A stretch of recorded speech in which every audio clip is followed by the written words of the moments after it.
Hello बच्चों। आज का डेरिवेशन खत्म होगा मात्र 3 स्टेप्स में। हाँ, सिर्फ 3 स्टेप्स में हम समांतर प्लेट संधारित्र को खत्म करने वाले हैं। सबसे पहले हम एनिमेशन के द्वारा इसके डायग्राम को समझेंगे, जिससे ये आपके दिमाग में आसानी से फिट हो जाएगा। तो चलिए शुरुआत करते हैं हम हमारे आज के वीडियो की। वेलकम टू ज्ञान मंथन एजुकेशन। आज का हमारा टॉपिक है समांतर प्लेट संधारित्र। चलिए हम समझते हैं समांतर प्लेट संधारित्र क्या होता है। वह संधारित्र जिसमें दो आयताकार प्लेटों को एक दूसरे के समांतर स्थित करते हैं, समांतर प्लेट संधारित्र कहलाता है। अब आयताकार प्लेट क्या होती है? तो अभी इस समय जिस मोबाइल फोन में आप ये वीडियो प्ले कर रहे हो, उस मोबाइल का जो शेप है वो भी क्या है? एक आयताकार शेप है। अगर ऐसा ही एक और मोबाइल हम लेते हैं और दोनों मोबाइल फोन को एक दूसरे के सामने रखते हैं, तो हम इसको भी समांतर प्लेट संधारित्र कह सकते हैं। ठीक है, ये समझने के लिए है। चलिए अब आगे बढ़ते हैं और इसका सिद्धांत और सूत्र देखते हैं। अब इससे पहले हम एक एनिमेशन के द्वारा इस डायग्राम को समझते हैं, जिससे कि आपको सारी चीजें क्लियर हो जाएगी। देखिए, अब मैं यहाँ पर एक प्लेट मान लेता हूं ए। ये मेरे पास एक कोई प्लेट है ए।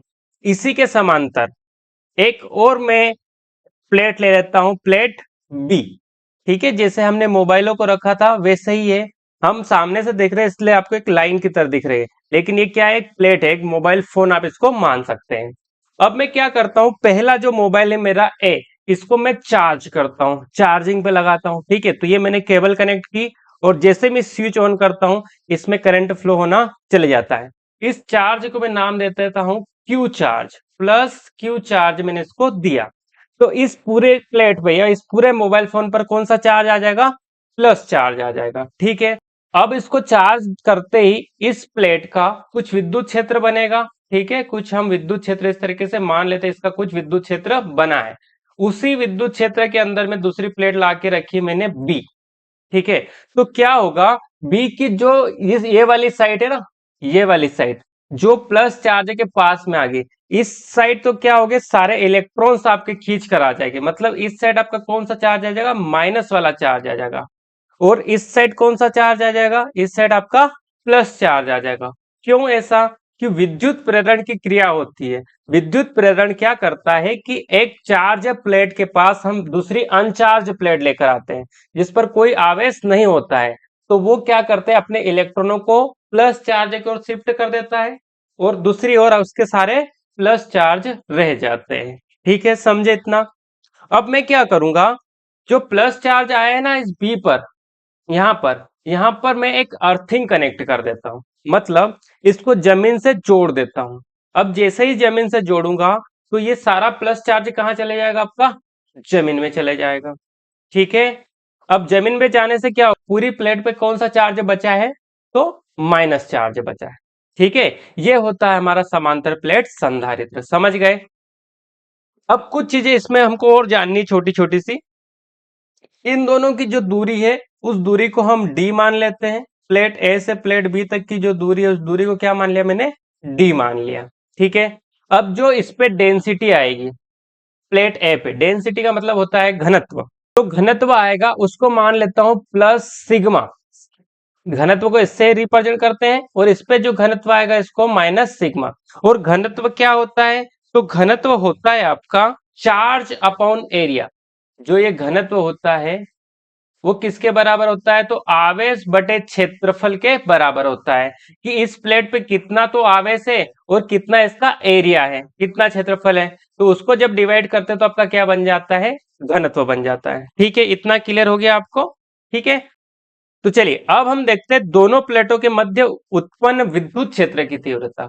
इन दोनों के बीच, दोनों जो प्लेट है ए और बी, इनके बीच में जो उत्पन्न विद्युत क्षेत्र की तीव्रता है वो कितनी है? तो विद्युत क्षेत्र की तीव्रता को देखने के लिए हमको क्या फॉर्मूला लगाना पड़ता है? तो लगाना पड़ता है ई, विद्युत क्षेत्र की तीव्रता बराबर घनत्व अपॉन एप्सिलॉन नॉट। इनके बीच की विद्युतशीलता क्या है? कि यहाँ पर क्या रखा है? वायु है, निर्वात है, यहाँ कोई परावैद्युतांक है। ठीक है, तो वायु निर्वात की बात करें इसलिए हमने एप्सिलॉन नॉट यहाँ पर लिख दिया है। ठीक है, अब देखिए सिग्मा की वैल्यू मैंने बताई क्या होता है? तो सिग्मा बराबर होता है क्यू अपॉन ए। तो मैं सिग्मा की जगह क्यू अपॉन ए रख सकता हूँ। तो इसको एक बटे तो एप्सिलॉन नॉट रख देता हूँ, 1 अपॉन एप्सिलॉन नॉट अलग रख दिया। और सिग्मा की जगह मैं क्या रख देता हूं, Q अपॉन ए रख देता हूं। ठीक है, इतना समझ गए, हमारी पहली स्टेप हो गई है। 3 स्टेप में हमको खत्म करना है, पहली स्टेप हो गई।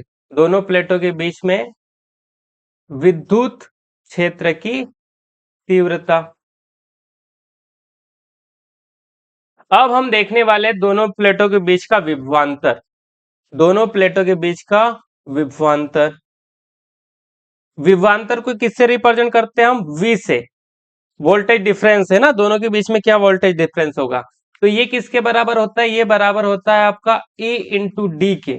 मतलब विद्युत क्षेत्र की तीव्रता गुणे डिस्टेंस। तो विद्युत क्षेत्र की तीव्रता और डिस्टेंस का जब गुणा करते हैं तो आपका विभवांतर निकल के आ जाता है।